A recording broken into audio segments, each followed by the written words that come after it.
اور اگر ایک فریق دوسرے پر زیادتی کرے تو زیادتی کرنے والے سے لڑو یہاں تک کہ وہ خدا کے حکم کی طرف رجوع لائے۔ بس جب وہ رجوع لائے تو وہ دونوں فریق میں مساوات کے ساتھ صلح کرا دو اور انصاف سے کام لو، کہ خدا انصاف کرنے والوں کو پسند کرتا ہے۔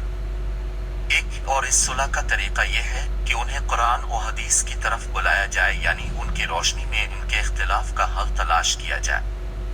دو یہ یعنی اللہ اور رسول کے احکام کے مطابق اپنا اختلاف دور کرنے پر آمادہ نہ ہو، بلکہ بغاوت کی روش اختیار کرے تو دوسرے مسلمانوں کی ذمہ داری ہے کہ وہ سب مل کر بغاوت کرنے والے گروہ سے لڑائی کریں تاکہ وہ اللہ کے حکم کو ماننے کے لیے تیار ہو جائے۔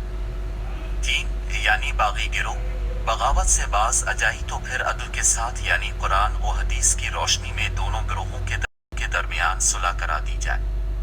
چار اور ہر معاملے میں انصاف کرو، اس لیے کہ اللہ انصاف کرنے والوں کو پسند فرماتا ہے، اور اس کی یہ پسند اس بات کو مستلزم ہے کہ وہ انصاف کرنے والوں کو بہترین جزا سے نوازے گا۔